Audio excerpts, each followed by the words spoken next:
Senhores académicos, senhores convidados, sejam todos bem-vindos a mais uma sessão da Academia de Marinha, esta no âmbito do ciclo anual dedicado à economia do mar. De facto, com início em 2016 e ao longo dos 7 anos que se seguiram, temos abordado um sem número de temas de que recordo os seguintes: portos e marinha mercante, energia, ambiente, manutenção e construção naval, segurança marítima, marinha de comércio, que futuro, ponto de interrogação, pescas e, finalmente, em 2023, Maritime Portugal. Em cada ano e para cada um dos temas, foi convidado um coordenador com reconhecido conhecimento e experiência na matéria a debater, que por sua vez propunha um conjunto de participantes, naturalmente ligados às várias facetas da matéria a abordar. De uma mera sucessão de apresentações, o modelo evoluiu para a modalidade de mesa redonda, mais interessante e com maior dinamismo. E como este modelo aprovou, foi nele que nos fixamos e será adotado de novo este ano. Com a ajuda do Presidente da Direção da AORN, Dr. Jorge Robalo, a quem decidi recorrer em reconhecimento da forte ligação desta associação com a Marinha, ficou decidido que este ano não se iria debater mais um tema singular, e muitos haveria para escolher tal a transversalidade do mar, mas sim ir ao fundo da questão e debater o pensamento estratégico, sem o qual o mar nunca terá um papel relevante na economia de Portugal, passando mesmo a ser um dos seus principais motores. Se tal foi possível para outros países marítimos, por que não para Portugal? Para concretizar esta ideia, convidei o Comodoro Luís Sardinha Monteiro, um homem da estratégia, com pensamento próprio e habituado a moderar. Para participantes no painel, foram sugeridos os nomes dos presentes, que de imediato aceitei. Assim, teremos connosco o Sr. Engenheiro José Maria Costa, com larga experiência autárquica de uma Câmara do Litoral e como quadro superior de um estaleiro naval, ex-secretário de Estado do Mar e atualmente deputado. O Dr. José Ribeiro e Castro, advogado, ex-presidente do CDS, experiente deputado nacional e europeu, atualmente presidente da Sociedade Histórica para a Independência de Portugal e grande batalhador para que seja criada na Assembleia da República uma nova comissão apenas dedicada aos assuntos do mar. O Dr. Tiago Piticunha, com um currículo invejável ligado à economia do mar, nomeadamente junto das Nações Unidas e da Comissão Europeia, Prémio Pessoa 2021 e Prémio Cidadão Europeu 2016 e atualmente administrador executivo da Fundação Oceano Azul, cada vez mais dedicada à sustentabilidade do oceano e à aplicação nele da vertente biotecnológica e, por fim, dentro de uma ordem puramente aleatória, o Dr. José Miguel Marques, economista com muitos anos dedicados à economia do mar no âmbito da PwC, membro do Conselho Superior do Centro de Estudos Estratégicos da Marinha e hoje ligado à excelente revista de Marinha, pugnando cada vez mais por uma economia azul. E não vos roubo mais tempo, palavra ao moderador. Muito obrigado.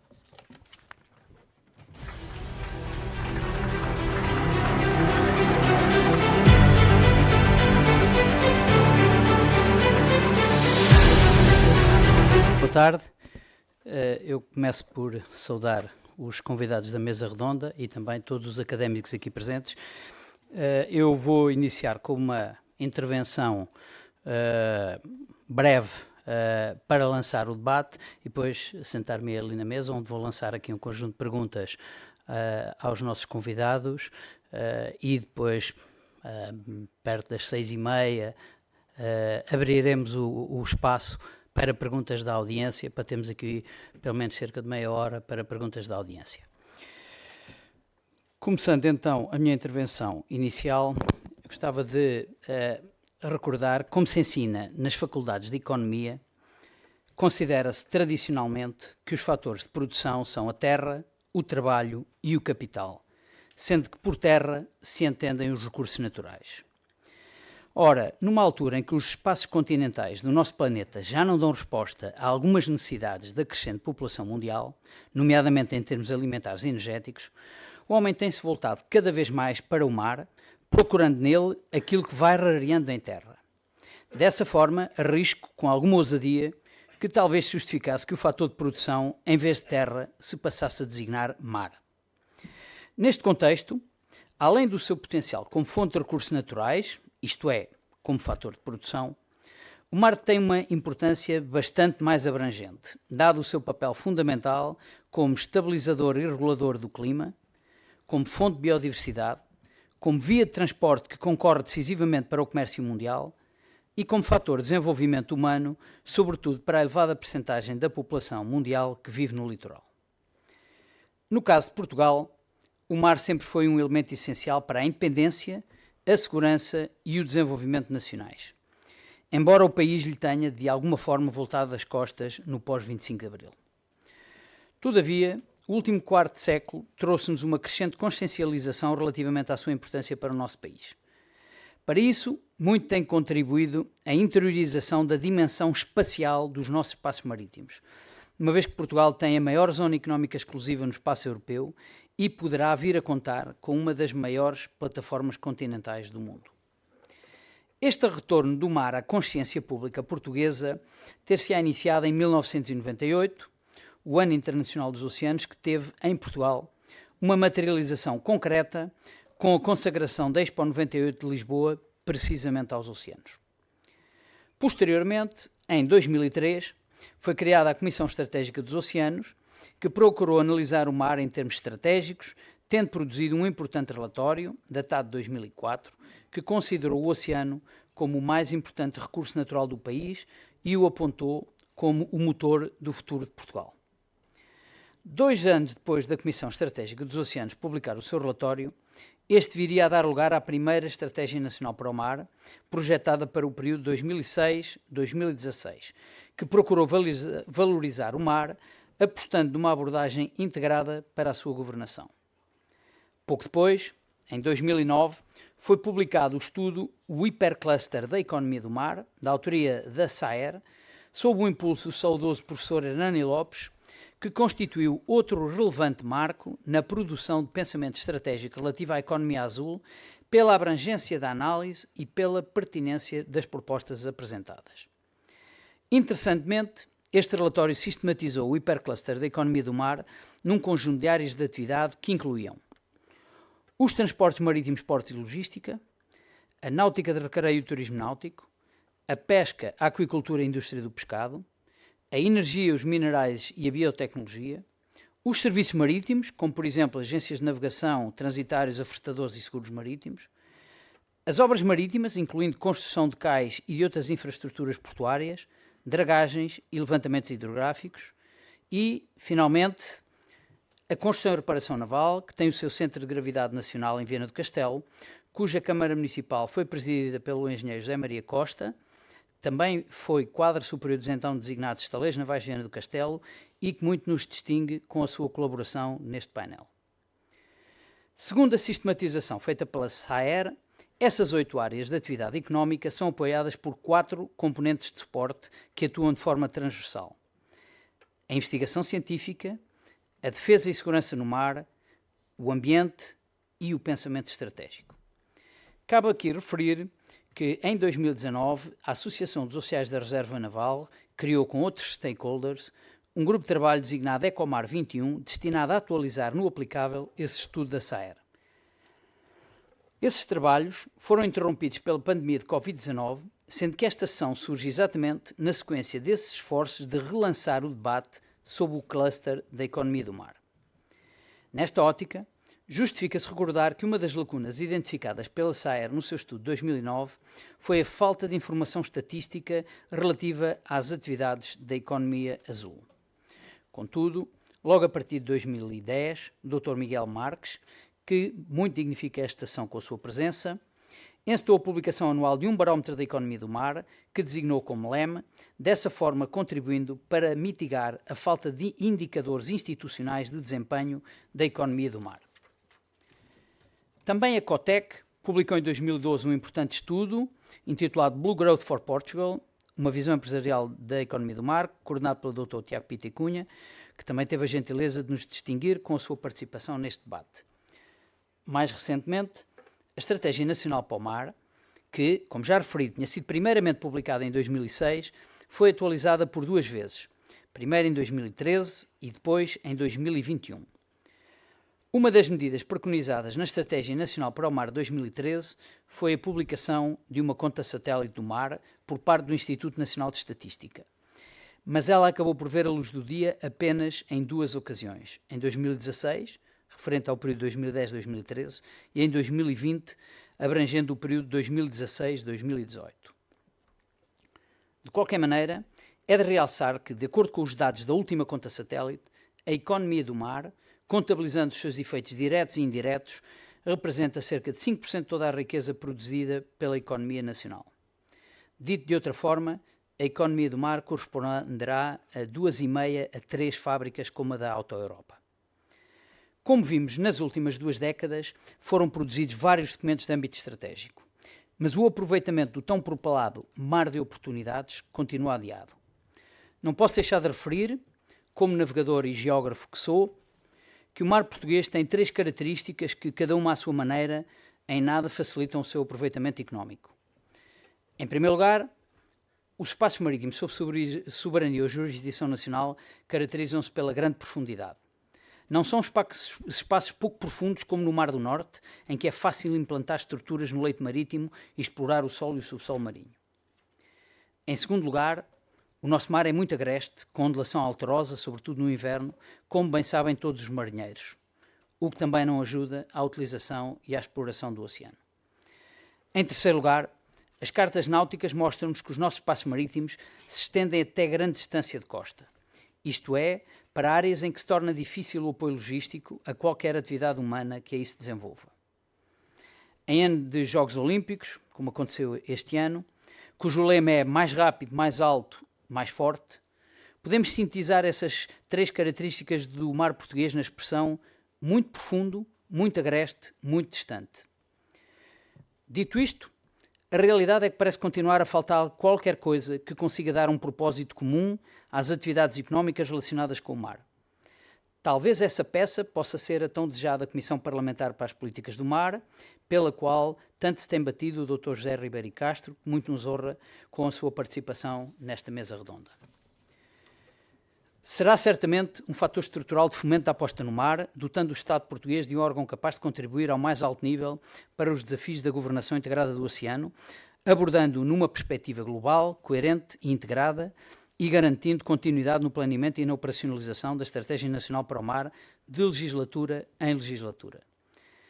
A este propósito, importa registrar a publicação, há exatamente 3 meses atrás, de uma nova resolução do Conselho de Ministros sobre a Comissão Interministerial para os Assuntos do Mar, criada originariamente em 2007 e que, apesar das sucessivas reestruturações, nunca cumpriu verdadeiramente o propósito com que foi idealizada, nomeadamente assumir um papel de liderança na reflexão, coordenação e decisão estratégica sobre o mar.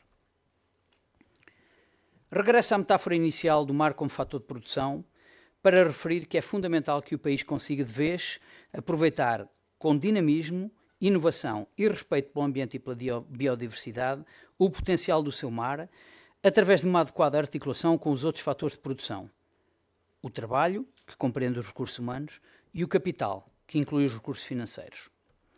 Relativamente ao fator de trabalho, os portugueses são reconhecidos em todo o mundo pela qualidade da sua formação académica e pela sua competência profissional, o que significa que dispomos de uma pool de trabalho qualificado disponível para atividades ligadas ao mar. Em relação ao fator capital, importa ter presente que o investimento na economia azul apresenta 2 importantes constrangimentos que não devem ser escamoteados. Primeiro, envolve quase sempre investimentos relativamente avultados. Segundo, a rentabilização dos investimentos costuma demorar algum tempo, ou seja, os retornos não são imediatos. Dito isto, o capital não deixará de correr onde houver recursos naturais em quantidade, como acontece nos espaços marítimos nacionais, recursos humanos em qualidade, como acontece em Portugal, e uma outra condição essencial que não podemos descurar: segurança. Com efeito, ninguém investe no mar se não houver segurança marítima, como aliás está perfeitamente conceptualizado no estudo da SAER, que identificou a defesa e segurança no mar como uma das 4 componentes de suporte que sustentam todas as áreas de atividade do hipercluster da economia do mar. Tenho esperança, portanto, que mar, trabalho e capital se conjuguem para que Portugal possa finalmente aproveitar as potencialidades dos seus espaços marítimos. Lembrar-me-ão alguns a célebre máxima da corrente realista anglo-saxónica de que a esperança não é uma estratégia. Ou em inglês, hope is not a strategy. E se a esperança não é de facto uma estratégia, também é verdade que não existe estratégia sem esperança, pois este é o elemento mobilizador das instituições e da população para a concretização de qualquer estratégia. Na realidade, o difícil não é formular uma estratégia, mas sim conseguir operacionalizá-la, motivando e envolvendo as pessoas na consecução das respectivas linhas de ação. E isso só se faz com esperança. Com esperança de que o mar possa desempenhar um papel cada vez maior no desenvolvimento, na prosperidade e no bem-estar dos portugueses. É com essa esperança que aqui estamos todos hoje, perante este magnífico painel que nos vai ajudar a refletir sobre esta matéria que nos é tão cara. Muito obrigado.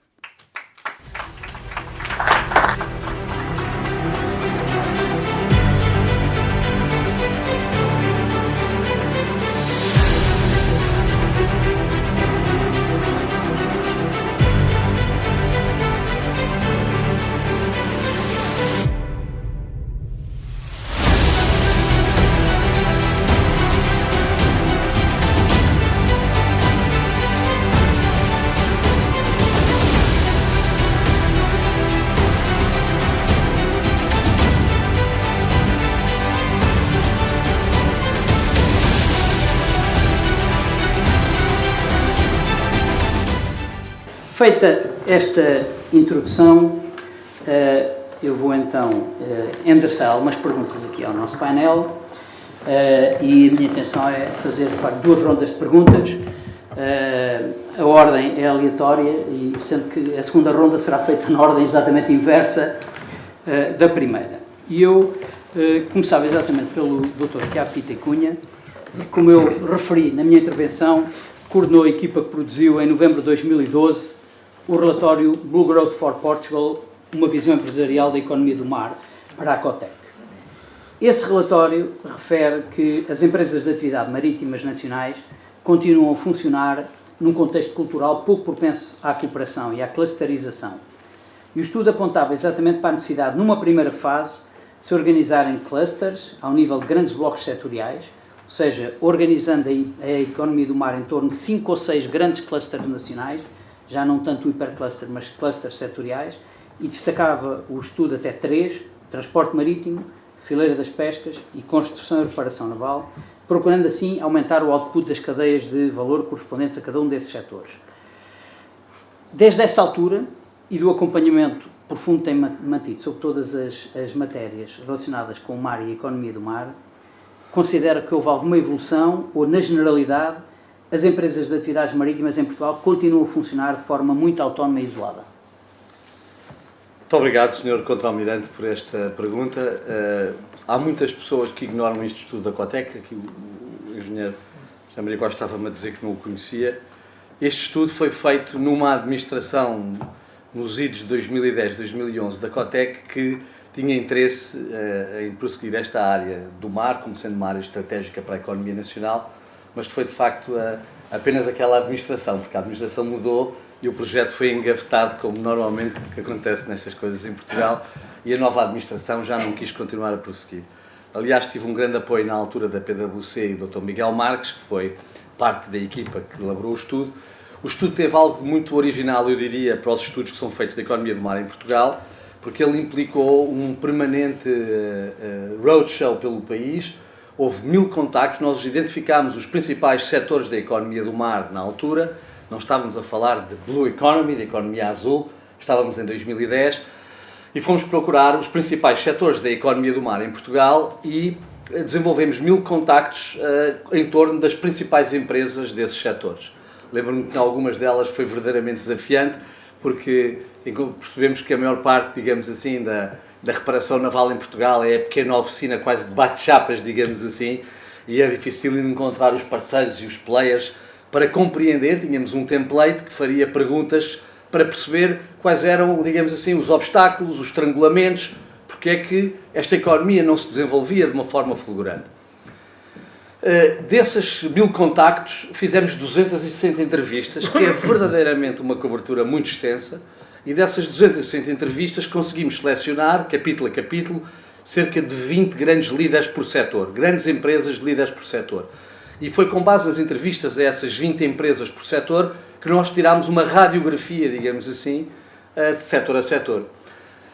As conclusões foram um pouco na altura, não seriam surpreendentes, mas as conclusões foram um pouco neste sentido. Foi que a economia do mar em Portugal, setor a setor, e na valência desses setores, no valor desses setores, era muito diferente da economia do mar dos outros países da Europa Ocidental.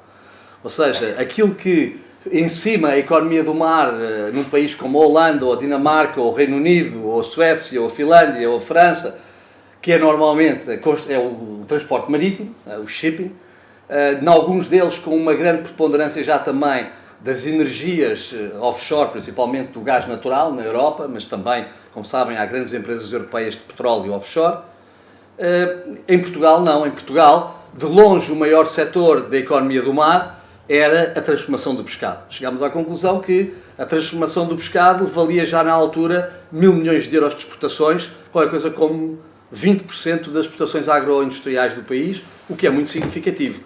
Esse peso manteve-se, hoje em dia, mantém-se mais ou menos, julgo, na proporção das exportações agroindustriais. Realmente a transformação do pescado continua a ser muito importante. Ou seja, a pesca já é muito diminuta, já era na altura, em 2011, hoje é mais ainda do que na altura, mas a transformação do pescado é muito grande. A transformação do pescado mete 100% de valor sobre, digamos assim, a matéria-prima, o que, portanto, é muito interessante como negócio. A transformação do pescado mostra bem que aquilo que ligava Portugal ao mar, e que liga hoje Portugal ao mar em termos de economia, é a barriga. Ou seja, é através da nossa barriga que nós encontramos a nossa principal ligação ao mar. É curioso porque mesmo o turismo marítimo, que é tão forte em alguns países da Europa, cá é uma atividade menos relevante, porque não temos uma costa verdadeiramente desenhada para isso, porque não temos indústrias de recreação marítima com relevo, temos menos postos de amarração, digamos, nas marinas e nos portos de recreio que a Galiza, sozinha, portanto, estamos a grande distância dos grandes países europeus na área do turismo marítimo.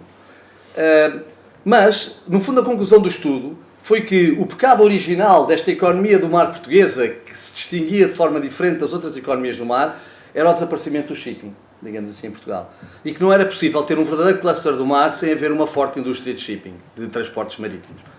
Enfim, estou aqui a olhar aqui ao Jorge, que com certeza que concordará com isto e que tem feito tanto para procurar fazer uma reflexão profunda sobre estas matérias e procurar apresentar soluções. A verdade é que, sem transporte marítimo, não existe capacitação, capacidade. Não existe engenharia, não existe tecnologia, não existe inovação, não existe design, não existe programação, não existe construção naval. Porque a construção naval depende sempre de haver uma procura doméstica para essa construção naval. Nos países, nós vemos isso nos países todos europeus, a começar na Espanha. A reparação naval é completamente diferente, todos sabemos. A reparação naval é mais a estação de serviço em que a localização é o fator mais importante, mas a identidade, a nacionalidade, no caso da construção naval, é muito importante. E por isso eu lembro que naquela altura, para grande espanto meu, a construção naval em Portugal já não chegava aos 500 milhões de euros de renda, digamos assim, gerada, eram 400 e tal, era um declínio grande há 10 anos atrás. Todos nós sabemos que, desde o 25 de Abril, que o transporte marítimo português veio a diminuir 10 em 10 anos, passava para metade daquilo que era, digamos assim, a tonelagem dos 10 anos anteriores. Julgo que isso estancou um bocado, hoje em dia estou muito afastado desses estudos, mas, efetivamente, essa é uma questão fundamental. Naquela altura, uma das grandes conclusões do estudo é temos de conseguir ter a taxa de tonelagem, que foi aquilo que levou a um ressurgimento do transporte marítimo em vários países europeus, incluindo na Alemanha. Obviamente que foi uma espécie de um torcer de braço à Comissão Europeia pelos alemães, quando ali, por 2007, perceberam que para trazer as bandeiras europeias, ou os navios de bandeira de conveniência para as bandeiras europeias, era necessário criar um regime fiscal de exceção e que fosse conduzente com o peso estratégico que a indústria do shipping tem para um país como a Alemanha, que, tendo uma economia daquela dimensão, exporta mais de 50% do seu PIB nacional e, portanto, onde o transporte marítimo é fundamental. Sr. Miranda, em grosso modo, esta foi, digamos assim, as conclusões da COTEC. Tínhamos de conseguir desenvolver em Portugal uma indústria de shipping e depois também já havia ali algo que eu depois, numa outra pergunta, gostaria de explorar, e agora termino porque os meus 5 minutos estão esgotados, que era a questão da bioeconomia azul. Naquela altura ainda não se falava muito em bioeconomia azul, Como sabe, eu tinha ouvido falar nisso 12 meses antes de fazermos esse estudo na Comissão Europeia, mas esta ideia de que a biodiversidade marinha, enquanto, digamos assim, um sistema de biotas marinhos, é verdadeiramente a matéria-prima para uma grande nova indústria que está a explodir a nível mundial, que é a indústria da biotecnologia. E que Portugal tinha naquela altura uma mão cheia apenas de startups. Nós analisámos-las todas, algumas delas já foram à falência desde então, mas Portugal começava a apresentar o primeiro embrião, digamos assim, de indústrias de biotecnologia azul, aliás uma delas lideradas pela professora Helena Vieira, que era, agora esqueci-me do nome já, qualquer coisa. Isto hoje em dia mudou muito e, portanto, mais tarde gostaria de falar um pouco sobre esta matéria. Muito bem. Portanto, já falámos um bocado daqui do transporte marítimo e de como, de facto, o transporte marítimo, que normalmente costuma ser o grande catalisador da economia do mar de qualquer país, em Portugal, foi definhando nas últimas décadas. Mas há aqui dois outros setores que eu gostava de abordar, e aproveitando o facto de ter aqui o Dr. José Ribeiro Castro e o Engenheiro José Maria Costa, falar um bocadinho da questão das pescas e também da construção e reparação naval. E começava pela questão das pescas, que é também outro setor fundamental em qualquer hipercluster da economia do mar. Sei que o Dr. José Ribeiro Castro, enquanto deputado europeu e deputado da Assembleia da República, sempre demonstrou um carinho muito especial pelo mar e em especial pelas pescas, tendo inclusive acompanhado várias vezes pescadores portugueses nas suas fainas. Lembro-me de ter lido um artigo muito apreciei, que escreveu na altura na revista Marinha, quando era dirigida pelo Sr. Almirante Fonseca, que aqui está connosco, em 2010, quando se negociava a segunda revisão da Política Comum de Pescas, intitulado Pescas, a Política Comum de Pescas não é desculpa, é convite e desafio, em que traçava um diagnóstico político de alto nível das pescas nacionais, usando palavras que eu agora, quando reli o artigo, tomei nota: decadência, desolação e vergonha. Cerca de 14 anos depois, a situação das pescas em Portugal ainda é pior. Qual é o sentimento que o invade atualmente e quais as causas políticas que aponta para esse declínio ainda maior do setor das pescas? Bom, Sr. Almirante, muito obrigado pela pergunta. Eu, das batalhas que tive nas pescas, aquela que tive mais sucesso foi no Parlamento Europeu, por causa daqueles regulamentos das águas. Agora, o que eu sinto é que o setor das pescas ressentiu-se. Nós tivemos duas derrotas, sabemos assim, no nosso mar. Uma derrota ultramarina, que foi a seguir ao 25 de Abril, portanto ficámos sem os territórios, sem ultramar, e foi-se o mar também, porque o mar nós associávamos ao ultramar e não conseguimos nunca mais redefinir uma relação do país com o mar, esquecendo que o mar não se foi embora, o mar continua aí, não é? Portanto, nós... e a Noruega, que é um grande poder marítimo na Europa, nunca teve territórios ultramarinos para definir as suas estratégias do mar. Portanto, é um grande desafio. E o outro foi a adesão ao mercado comum, assim chamado, que foi aproveitado por vender os barcos de pescas e, portanto, escangalhar a nossa frota. E, portanto, as pessoas venderam... E desde aí nós ainda não recuperamos. Obviamente, empresas continuam a fazer a sua atividade, mas o nosso setor do mar, quer para pescar nas nossas costas, quer da pesca longínqua, enfim, é bastante mais fraco do que poderia ser. E é até uma certa contradição que nós tenhamos a indústria de transformação do pescado como o setor do mar mais pujante e que a pesca não seja. Está bastante longe, não é? Portanto, não sei se a gente adquire... Não há recursos, não há matéria-prima. Não há matéria-prima. Aqui. Sim, nós importamos, transformamos. Sim, mas podemos ir pescar as outras águas. Não sei. É vez mais difícil. Mas não sei. Isso tem que ser visto. Enfim, há uma grande competição, enfim, nos mares da Europa. O que eu acho é que, e isso leva-me à Comissão Parlamentar para as Políticas do Mar, eu creio que o setor não tem grande proximidade, não tem um grande espírito de corpo, o mar em geral, não há uma comunidade de decisão. Portanto, eu acho que devia ser todo o setor a puxar pelo transporte marítimo, pelo shipping, faz imensa confusão. Ainda agora, quando vinha para cá, estavam 3 paquetes de cruzeiros estacionados ali no terminal de Santa Apolónia, 2 muito grandes, um médio, e não há um único português, não há uma companhia portuguesa que opera nos mercados do turismo. Portanto, e creio que porque a comunidade de decisão é fraca.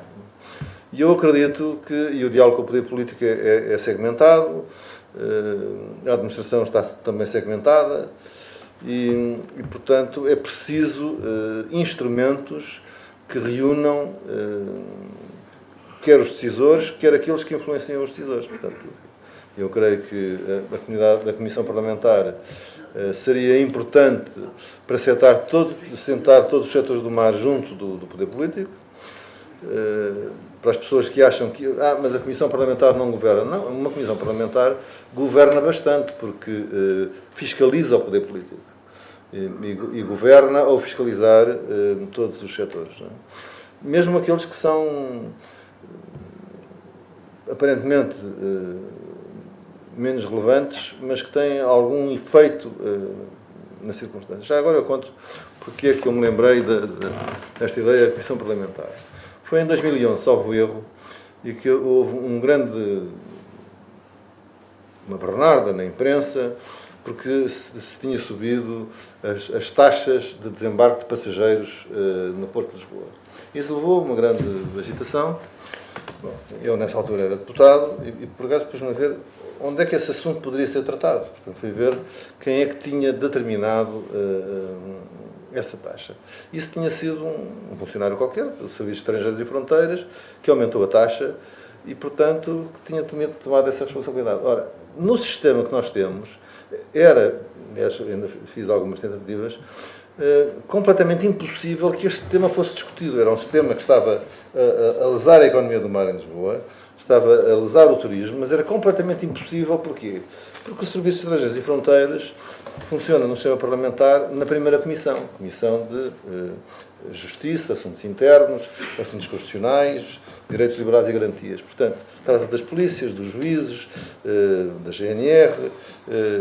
Portanto, é completamente impossível, nesta agenda preenchadíssima, que vá lá o Ministro da Administração Interna responder por causa de um despacho do Serviço de Estrangeiros e Fronteiras. Se houvesse uma Comissão do Mar, ele seria lá chamado, porque teria essa agenda.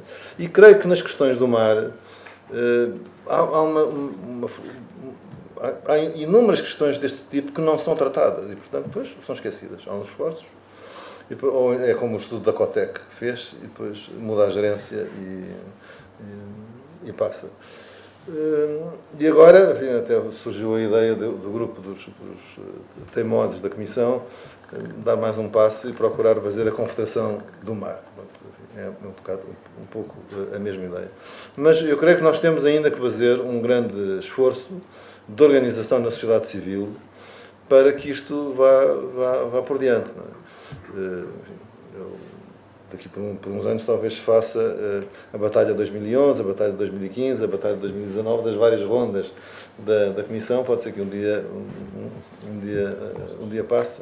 Mas há uma pouca mobilização da sociedade civil, porque também não há um sítio onde, como estamos aqui, não é? Estejamos regularmente a discutir e a apreciar os assuntos e os temas dos diversos setores do ar, é o que eu penso.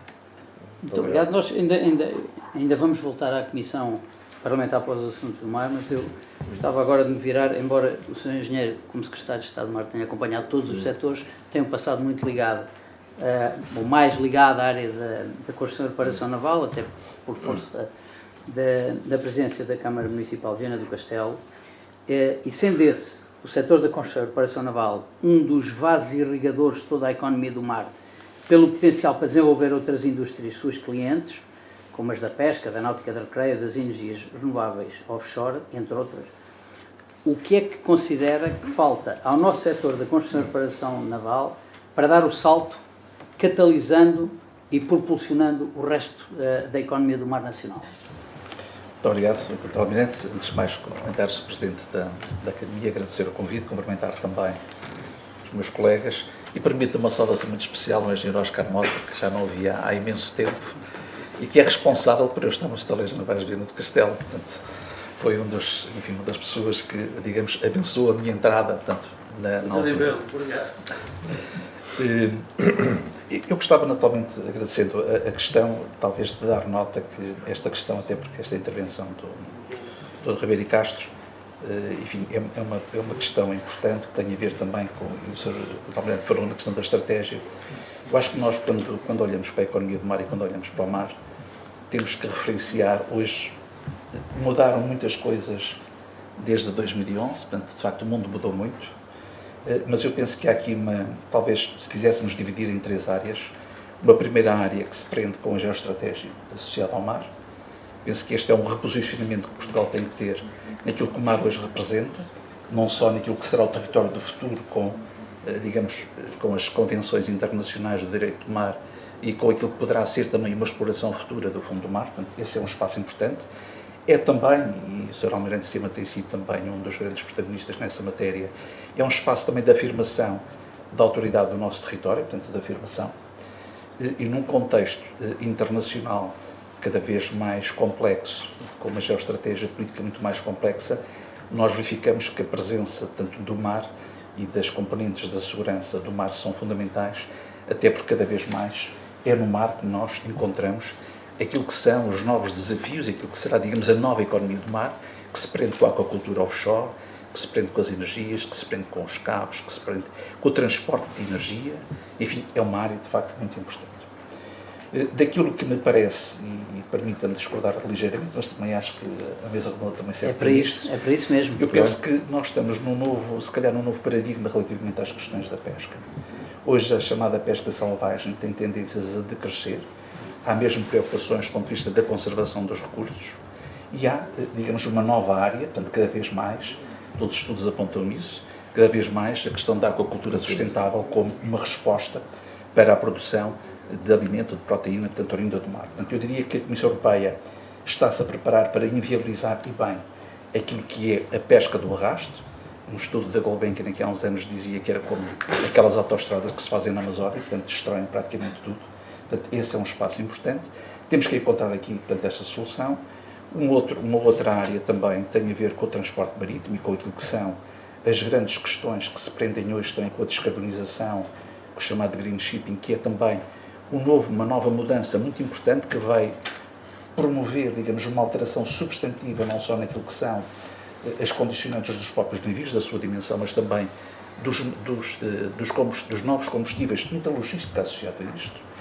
E, por último, as questões das energias renováveis, que são também elas mesmas, portanto, e verificamos, portanto, que estamos, enfim, em todo o mundo, basta ver as revistas da especialidade e aquilo que está a acontecer com a atribuição de cada vez mais áreas para exploração, quer seja em offshore fixo, quer seja em offshore, portanto, flutuante, aquilo que vai acontecer. Portanto, eu diria que este panorama, e Portugal tem que se posicionar aqui o Dr. Tiago Pita e Cunha tem tido um papel importante, não só o nosso país, mas também através de algumas organizações não governamentais, no caso da Fundação Oceano Azul. Eu penso que esta questão é uma questão fundamental, que nós, e por isso também a importância que tem sido também apoiante da Comissão do Mar, enfim, permite-me dizer, enfim, todos sabem que eu fui eleito pelo Partido Socialista, portanto está feita a minha declaração de interesses, mas acho que a renovação de uma resolução do Conselho de Ministros de uma CIAM não resolve. Eu acho que nós precisávamos mesmo, era de um Conselho Nacional para o Mar. Era, de facto, onde pudéssemos ter não só as instituições que estão ligadas ao Estado, mas também a sociedade civil a participar de uma forma muito mais abrangente, dando-lhe a dignidade que damos como o Conselho Nacional da Água ou como damos como o Conselho Nacional da Educação, que são, de facto, áreas importantes.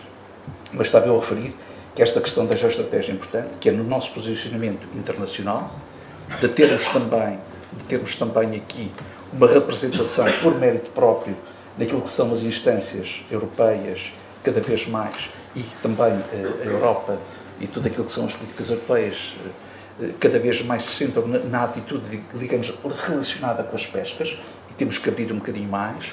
Aliás, há um grupo de think tank, do Tiago Pita Cunha faz parte, da Fundação Jacques Delors, que tem participado e tem promovido para que haja também a presença de um comissário também relativamente aos oceanos, como se criou agora um comissário para a defesa, porque, enfim, casa roubada, trancas à porta, portanto, e a subcomissão de defesa e segurança, portanto, vai passar a ser a comissão de defesa. Portanto, eu acho que nós precisamos de dar aqui uma nova centralidade. Os tempos na Europa não são tempos, digamos, favoráveis para estas mudanças, porque com a deslocalização do crescimento da União Europeia para leste e com esta guerra na Ucrânia, cada vez mais as políticas de defesa, as políticas de militarização estão cada vez mais presentes e, portanto, há aqui, digamos, um afastamento daquilo que deverá ser também o reposicionamento do Atlântico para nós como peça importante, não só na defesa, mas também do ponto de vista da autoridade. Indo ao tema agora da questão Mas da agradeço muito a introdução, foi excelente. Da reparação e da construção naval. Eu diria que nós temos que ter aqui também, eu diria que se quiséssemos dividir o setor da economia, nós temos que ter uma questão da geoestratégia, temos que ter uma questão relativamente à questão da competitividade, da questão da economia, e uma terceira área fundamental, da qual a Marinha também tem aqui um papel muito importante e que está a desenvolver, que é da inovação e desenvolvimento. São as três áreas que são fundamentais. Na questão da competitividade, passando para a questão da construção e reparação naval, nós precisamos fazer uma especialização e aumentar a transferência do conhecimento, daquilo que é o conhecimento das nossas universidades, dos nossos centros de investigação, e penso que para isso as agendas mobilizadoras, que é o caso do Pacto para a Biotecnologia, que o Miguel Marques, portanto, lidera, mas outras áreas, era fundamental. Portanto, precisamos ter aqui um acompanhamento, uma melhoria daquilo que são as infraestruturas, e que quando estamos a falar nestas infraestruturas, quando o governo que eu fiz parte, o 23º Governo, lançamos o desafio, através do Primeiro-Ministro, de passarmos para os 10 gigawatts de potência instalada, portanto, de energia offshore, era também um sinal para que se criasse uma nova fileira ligada às energias, que passava pela reformulação, pela consolidação e investimentos nos portos, mas também de se criarem grupos, consórcios, portanto, para que pudéssemos dar resposta, portanto, a esse processo. Precisamos de transferir esse conhecimento, precisamos ter mais inovação, recursos humanos, e estão neste momento a ser feitos alguns trabalhos. No caso de Viana do Castelo, portanto, está neste momento a ser feita uma nova doca para reparação. Aquilo que aqueles que conhecem bem os estaleiros navais era uma rampa, portanto, que foram construídos uns batalhões há muitos anos atrás, ainda não era no meu tempo, foi anterior, e que está a ser alargada para que possamos ter os navios tipo Panamá. Portanto, sei também que há uma intenção que já é pública, também da própria Lisnave, também neste sentido de também, digamos, ter um novo desafio que possa ter, para além daquilo que é a construção e reparação naval, ter também a construção de infraestruturas. Sabemos também que a Termar tem também essa ambição. Eu diria que nós temos, neste domínio, temos capacidade, temos tecnologia, temos recursos, precisamos de facto de ter apostas. Totalmente, se me permitisse, eu diria que aquilo que tem sido mais pernicioso para o nosso país neste domínio, provavelmente é não termos tido coerência e consistência nas políticas públicas ligadas ao meio. E essa tem sido aquilo que é aos estudos. Eu recordo-me, e por acaso não conhecia este estudo, até tinha muita curiosidade em ver, mas acompanhei na altura os estudos do Hipercluster do Mar, do professor Nuno Lopes.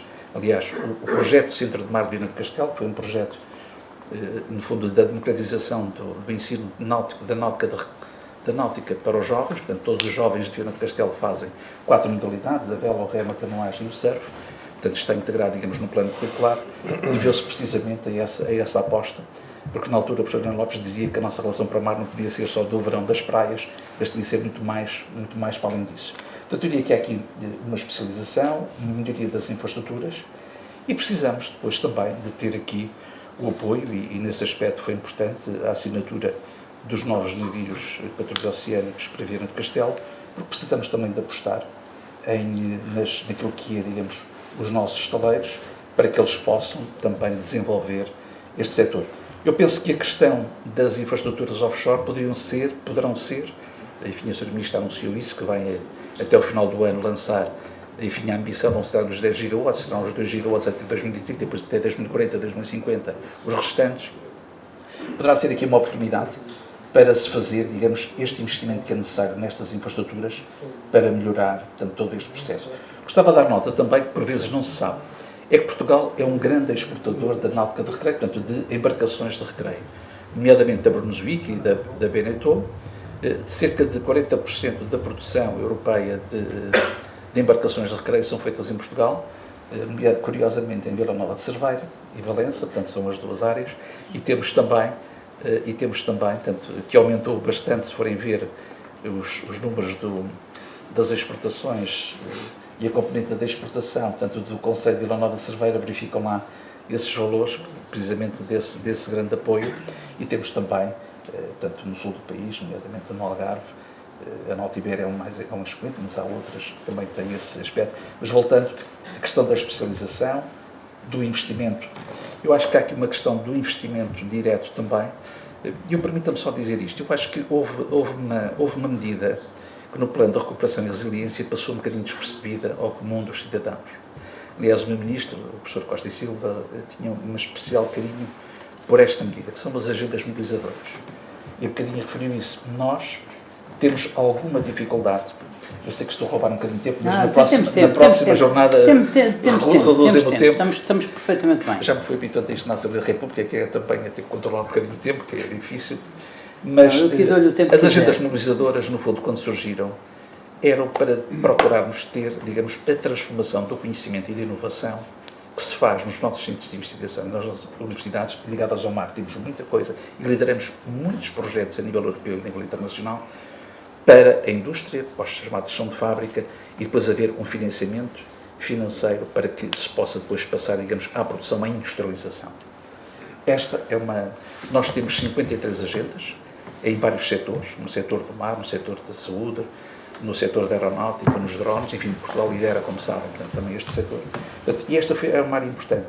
O que nós precisávamos aqui era também e era um bocadinho este o objetivo, de um consórcio, de uma agenda mobilizadora neste setor, que tivesse também aqui alguma autoridade e algum poder político também. Permitam-me dizer que fiquei também um bocadinho com pena, porque depois de ter trabalhado 2 anos na Secretaria de Estado do Mar, no Ministério da Economia e do Mar, verificar que, digamos, no atual governo, até o mar desapareceu na listagem, portanto, dos ministérios, nem sequer aparece.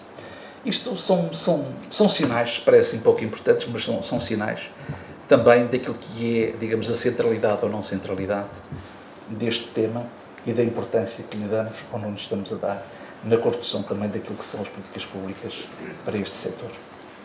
Muito bem, muito obrigado. Gostava de alargar agora aqui o debate ao Dr. Miguel Marques e lembrar que desde 2010 que tem vindo a compilar indicadores e estatísticas sobre as várias vertentes da economia do mar. Isso permitiu-lhe certamente consolidar um conhecimento muito abrangente e muito vasto sobre a economia do mar e uma percepção muito clara das principais potencialidades e vulnerabilidades dessa economia azul nacional.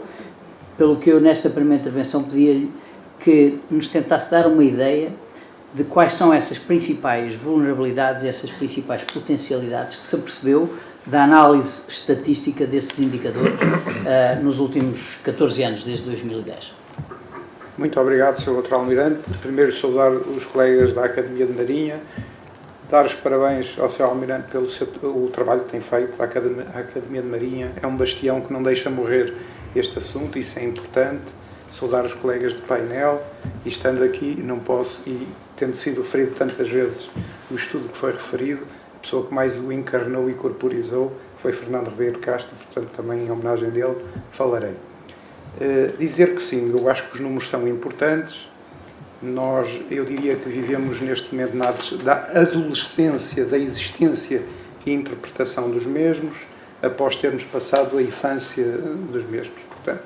E no que respeita à infância, acho que nós, portugueses, estamos de parabéns, portanto, fomos o primeiro país a lançar uma conta satélite, hoje em dia já os Estados Unidos também têm, isso fez com que a União Europeia não quisesse ficar para trás e passou a ter regularmente as suas estatísticas, que não são uma conta satélite, mas são estatísticas regulares, e, portanto, eu diria que aí estamos no caminho certo de achar que os números são importantes. Mas, e falo em causa própria, os números são perigosos. Não é? O Sr. Almirante para, Sr. Contra-Almirante, para provocar já, fez uma alusão a 2 vezes o valor da Auto-Europa comparando com a economia do mar portuguesa. Certo, a faturação da Auto-Europa. A economia do mar não é a faturação da economia do mar, a faturação da economia do mar é muito maior. Portanto, o valor acrescentado é X, 5% do PIB, e a Auto-Europa fatura, mas importa muito, e, portanto, se fizermos esse diferencial, as contas são outras.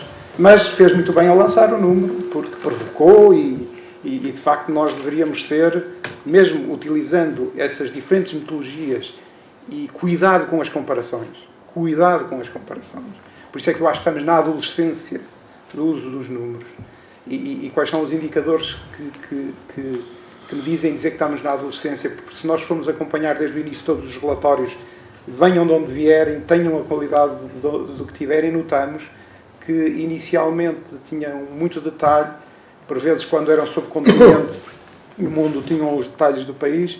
Estranhamente, nos últimos momentos, não sei se foi do Covid, começaram os números a juntarem-se e a não estarem separados por país, ou a ser intermitente a sua divulgação.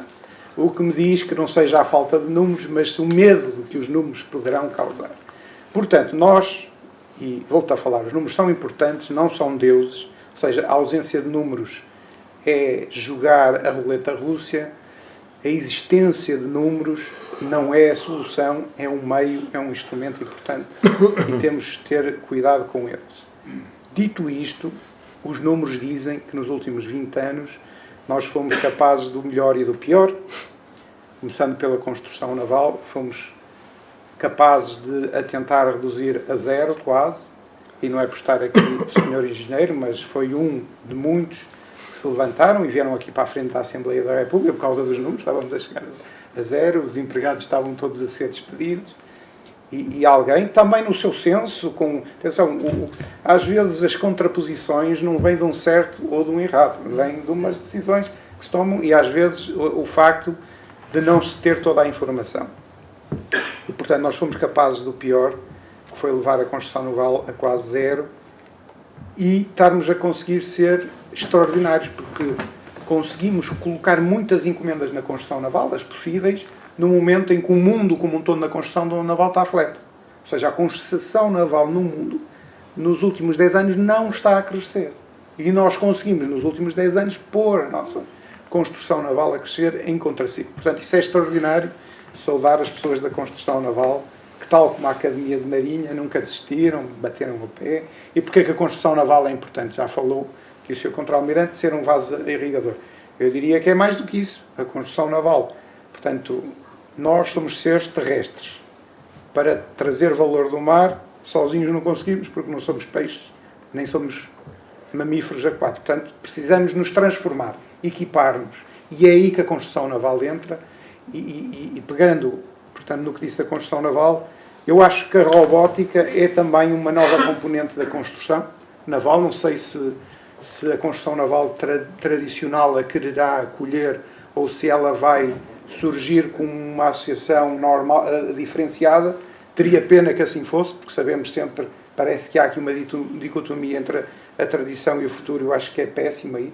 Acho que a construção naval e tudo o que está a acontecer ao nível da robótica e todo o tipo de construção metálica deveriam conversar e, portanto, eu vejo a robótica como um dos futuros da construção naval e eu não tenho a mínima dúvida que nos próximos 10, 20 anos Portugal vai sediar muita da robótica submarina. Lá está, ainda não muito pesada, não vamos ter submarinos nucleares, não acho que é isso que vai acontecer, mas dentro de tudo o que seja a robótica, sensores com equipamentos pequenos, baratos, low cost, nós vamos ser, mal comparado, a Turquia e o Irão dessas coisas,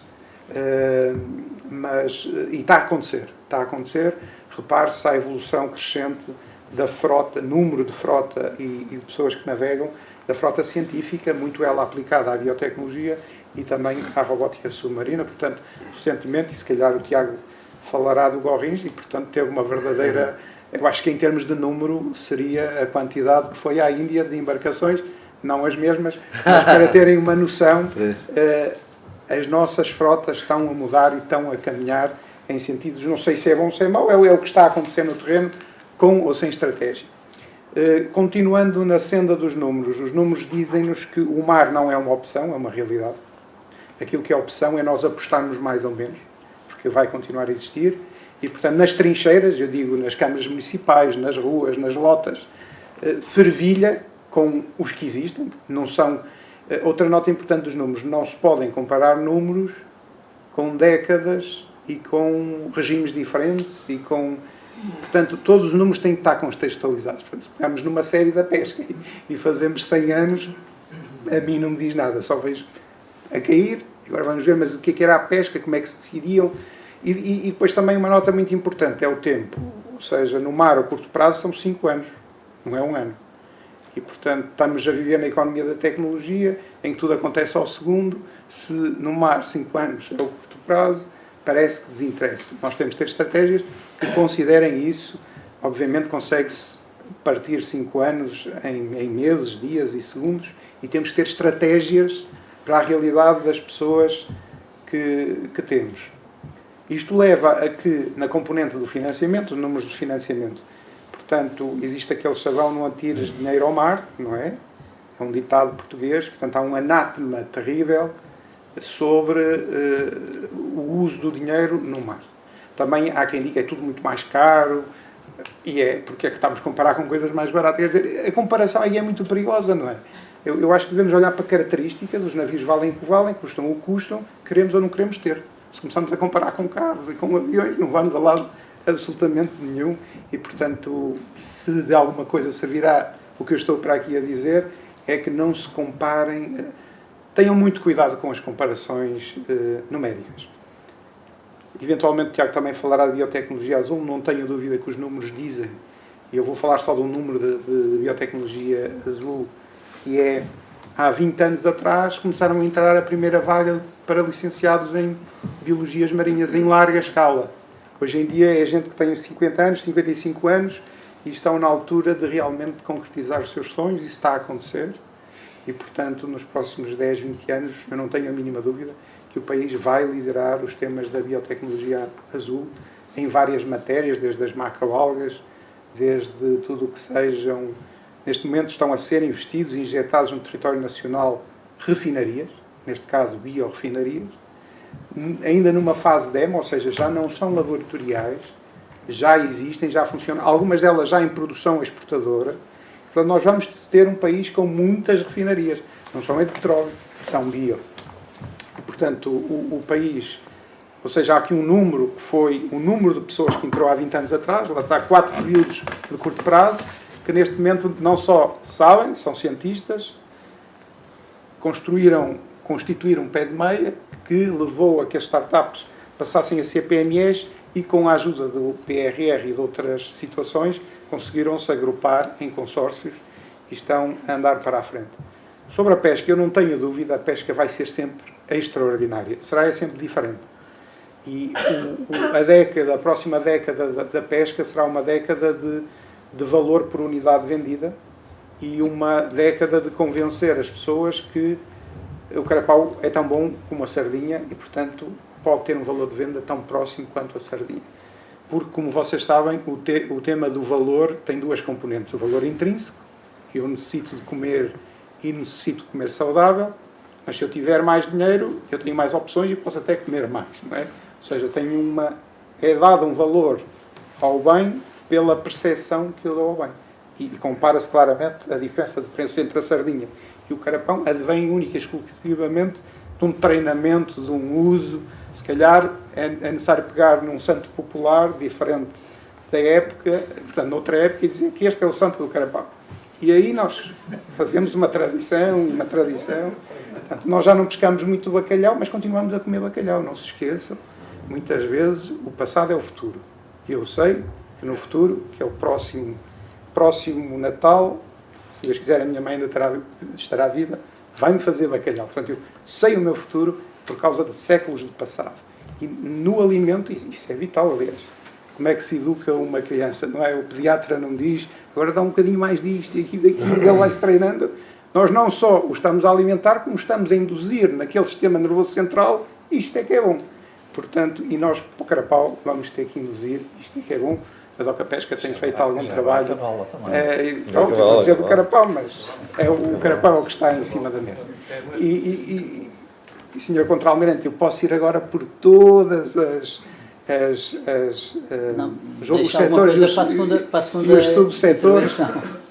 Termino só dizendo que estamos aqui a fazer um brainstorming sobre estratégia e eu proponho que se utilize sempre, ou na medida do possível, a palavra estratégias, porque elas vão ter que ser muitas, vão ter que ter pluridimensões, desde logo a global, estamos no mundo, a europeia, a local, a individual ao nível da entidade, e depois há outras dimensões que são o setor, se eu estou na fileira alimentar do mar, na construção naval, por aí fora, e portanto só introduzi aqui duas dimensões, que são as geo e as setoriais, mas depois há muitas outras dimensões que têm que estar nesta. Portanto, vender a ideia que vai ser com uma estratégia e um documento que as coisas se vão resolver, eu vejo como cairmos no mesmo erro de há 30 anos atrás. Se bem que há 30 anos atrás nós não erramos, aprende, mas agora sabemos mais do que o que sabíamos há 30 anos atrás. Portanto, sim, em frente com o que se começou há 30 anos atrás, mas pegando naquilo que pode ter funcionado menos bem, perceber porquê, porque eu também não acho que exista um anátema em relação ao mar. O que eu acho que existe é que o mar é mesmo muito complexo, tem muitas dimensões e é necessário ser consistente e, portanto, eu acredito bem mais em estratégias de baixo para cima, mas, claro está, cima não pode atrapalhar. E aí também acredito nas tais estratégias de cima para baixo. Muito bem, muito obrigado. Eu tinha dito que na segunda ronda ia inverter a ordem, mas vou manter a ordem, vou da primeira ronda de perguntas e, portanto, vou agora novamente virar-me para o Dr. Tiago Pita e Cunha para lhe fazer uma pergunta mais ligada com as questões da exploração sustentável dos recursos, que já foi, de alguma forma, aqui introduzida pelo engenheiro José Maria Costa. Aliás, o Dr. Tiago Pita e Cunha tem sublinhado muito essa importância de reforçar a conservação do oceano, e eu recordo uma frase sua num artigo do Expresso, pouco tempo antes da realização da segunda conferência da ONU sobre o oceano, aqui em Lisboa, em junho e julho de 2022, e passo a citar: investir no capital natural significa proteger esse capital, mas não significa não tirar partido dele. A minha pergunta é: como é que conseguiremos conciliar esses dois objetivos aparentemente contraditórios? Proteger o oceano, por um lado, e dinamizar a economia do mar, por outro. E deixo aqui um caso talvez paradigmático, que é o caso da mineração em mar profundo, que será, porventura, um dos casos mais complexos da dificuldade de conciliação desses dois objetivos tantas vezes antagónicos. Eu diria ao contrário, que era o mais simples, mas agradeço-lhe esta pergunta. Agradeço-lhe esta pergunta. Vou-lhe permitir que me possa fazer dois comentários sobre outros dois temas que foram aqui discutidos e refletidos, e que diga também a importância, de facto, Sr. Almirante, que tem haver uma instituição em Portugal que permite fazer debates com profundidade sobre estes temas. É absolutamente fundamental nós termos esta reflexão estratégica sobre um tema como este para o país, e, portanto, daí o meu contentamento em estar aqui neste debate e estar sempre disponível para outros próximos. Uma questão que é, o Sr. Contra-Almirante referiu a questão do mar das oportunidades e estarem elas sempre por realizar. Eu gostaria de dizer aqui algo, porque isto tem a ver também com a governação, com os órgãos de governo, com haver uma comissão interministerial, com haver um Conselho Geral, com haver... E gostaria de dar aqui dois ou três pensamentos. Enfim, o meu pensamento é mais ou menos conhecido, eu publiquei-o em 2011 sobre esta questão do Ministério do Mar. Aliás, pronunciei no sentido de não haver Ministério do Mar, é o meu pensamento. Eu acho que o Ministério do Mar é errado, já explicarei porquê. Mas aqui a questão das oportunidades perdidas, eu tenho aqui um exemplo para mim que é paradigmático e que eu vivi. No virar do século, o primeiro-ministro português vai para a Comissão Europeia para ser presidente da Comissão Europeia, José Manuel Durão Barroso. E nessa altura havia a Comissão Estratégica dos Oceanos que referiu. E o primeiro-ministro português, 3 dias antes de ir para Bruxelas, reúne a Comissão Estratégica dos Oceanos e pergunta: o que é que eu posso fazer pelo mar, no lugar de Presidente da Comissão e por Portugal. E os membros da Comissão, quando havia vários oficiais de Marinha, incluindo o Almirante Vieira Matias, mas outros também, dizem o mais importante aqui é nós conseguirmos criar aqui uma centralidade para o mar, separar as pescas da agricultura. As pescas eram sempre o parente pobre da agricultura, do Sr. Fischer, não sei se a gente se recorda, o grande comissário Franz Fischer na área da agricultura, e criarmos uma área só para o mar, uma área holística, portanto, daí que foi o nascimento da DG Mare e tudo isso. Bom, com isso, isto deu o quê? Deu na política marítima integrada da União Europeia, a chamada Integrated Maritime Policy, que ainda hoje existe, e que nós agora estamos com este pedido que fizemos com sucesso à Presidente da Comissão de criar um Ocean Pact, que é aquilo que está no programa de trabalho da Comissão Europeia, por pressão da Fundação Oceano Azul e do Centro Europe Jacques Delors, e portanto, eu, no fundo, às vezes sinto-me aqui um bocadinho num déjà vu ou num Integrated Maritime Policy 2.0. 20 anos depois, voltamos a tentar pôr o mar, digamos, no centro do cerne do trabalho da Comissão Europeia. Nessa altura, a impressão digital portuguesa foi enorme, porque não só o Presidente da Comissão era português, eu estava encarregue de coordenar entre as direções gerais o trabalho e havia vários outros portugueses que nós fomos buscar às várias direções gerais. Portanto, a impressão digital portuguesa era francamente dominadora nessa tentativa de criar uma nova política europeia. E a Comissão Europeia, das coisas que ficou mais surpreendida foi que na altura não eram 5% do PIB, Sr. Contra-Almirante, eram no máximo 3% do PIB. Feitas as contas, Portugal teria na área do mar 3% do PIB, que já não é mau, já não deixa de ser algo significativo. Mas para a Comissão Europeia aquilo foi um espanto, porque eles achavam que Portugal era um país tão marítimo que nós iríamos ter qualquer coisa entre esses 5% e o que têm alguns países, que são 10, 12, sem contar com a Noruega, que esses têm muito mais. Portanto, a Comissão ficou completamente elucidada. Portugal tem um problema de desenvolvimento e um dos problemas de desenvolvimento de Portugal é que não explora os seus recursos naturais, nomeadamente o principal, que é o mar. Como tal, a Comissão Europeia entendeu que devia apoiar Portugal a encontrar este caminho. E então, chegámos àquele ponto sempre importantíssimo hoje em dia para Portugal, que é a definição do quadro financeiro de apoio da União Europeia ao país, que de 7 em 7 anos traz os fundos financeiros que têm guiado as nossas opções económicas, não é? Nós temos vindo a tatear ao longo dos últimos 30 anos em função dos fundos comunitários e é isso que tem acontecido. E nessa altura, normalmente acontece com Portugal que a Comissão, pelo sim, pelo não, começa sempre por escrever um documento para Portugal como quem diz: vocês é que vão escolher as vossas prioridades, mas nós achávamos que vocês não deviam descurar estas e estas. Este documento nunca chega a 50 páginas. Este documento, eu lembro-me na altura, que era para o ciclo 2013-2020, que era o Mar 2020, no fundo era não era o Mar 2021, tinha o Portugal 2020, que tinha uma parte dentro que era o Mar 2020. Lá vem o documento, estávamos no governo de Passos Coelho, vem o documento e o documento tem 48 páginas, nunca mais me esqueço, e tinha a palavra mar 26, 27 vezes. A Comissão Europeia estava profundamente convencida, digamos, na sequência desta nova política marítima europeia que tinha tido uma impressão digital portuguesa tão forte, que era preciso empurrar o país para o mar. Bom, os ministros, havia um ministro na altura encarregue, como há sempre, encarregue de gerir isso, de coordenar isso com os colegas, com os ministérios. Com o que é que se faz? Normalmente pede-se a cada ministério para nomear 2 diretores, do lado, o diretor-geral disto, o diretor-geral daquilo, reúnem-se 50 pessoas à volta de uma mesa e durante uns meses nós fazemos então a nossa proposta. Passados uns meses, talvez 6 meses, Portugal apresenta a Bruxelas então a sua proposta, com quase 400 páginas de proposta nessa altura, e a palavra mar vinha talvez 4 ou 5 vezes nas 400 páginas.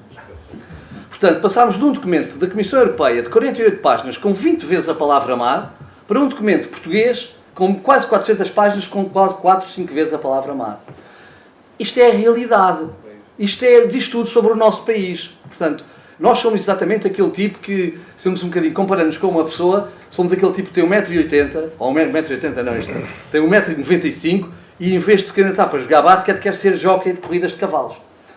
E isto tem sido, de facto, um desacerto grande connosco. Ou seja, onde é que está o pecado original da reflexão estratégica infraestrutural, digamos assim? Se nós acharmos que as políticas, os programas e as operações são o primeiro andar de uma casa, os fundamentos da casa são a reflexão estratégica. Ela é a infraestrutura da casa. E nesta reflexão estratégica nós estamos profundamente equivocados. Eu diria que um dos grandes problemas, e na altura analisei, foi que os grandes objetivos portugueses que propusemos a Bruxelas 10 grandes objetivos, os objetivos-chefes, que no fundo é quase como se fossem as nossas opções do plano que havia antigamente. As GOP. As GOP. Agora é isto, agora é o dinheiro, é de 7 em 7 anos, é as nossas grandes opções para como é que a Europa nos dá o dinheiro. E então havia 10 grandes objetivos. Fui ver os grandes objetivos e os objetivos não me diziam nada e fui olhar para trás, para os programas comunitários de apoio anteriores e há dezenas de anos que os objetivos eram os mesmos. Os objetivos são sempre criar trabalho qualificado com remunerações complementâneas com o modelo de desenvolvimento sustentável desenvolvido. Desenvolver a ciência, a tecnologia e a inovação. Fazer a reforma administrativa do Estado, que está há 50 ou 60 anos nos objetivos do país. Os objetivos eram estes. Estes objetivos são não objetivos. Estes objetivos são não objetivos porque são objetivos que eram muito importantes, mas que são importantes para Portugal, para a Itália, para o Vietnã ou para o Equador. Nada diferencia. E são objetivos que eram importantes na altura, em 2013, como seriam importantes em 1972, 92, 2040. São objetivos, ok. Toda a gente quer ter trabalho qualificado, bem remunerado, quer ter ciência, inovação e tecnologia e reformar o Estado. Mas isto não é um posicionamento de um país. Um país, para se posicionar com objetivos, tem de se posicionar no espaço e no tempo. Coisa que nós não conseguimos fazer. A nossa República Democrática Contemporânea não conseguiu ainda tomar opções no espaço e no tempo e dizer é para aqui, é para ali. Se um país que tem uma diferenciação de todos os outros países europeus, como nós temos com a nossa geografia, não consegue compreender essa geografia e vai ser jockey de corridas em vez de jogar basquete. Ou ao contrário, ou temos 1,55 m e em vez de sermos jockey, queremos ir jogar basquete. É um país que não consegue, de facto, encontrar um rumo. Espantava-me um bocadinho que, como é que não há um objetivo estratégico que seja tirar partido da geografia?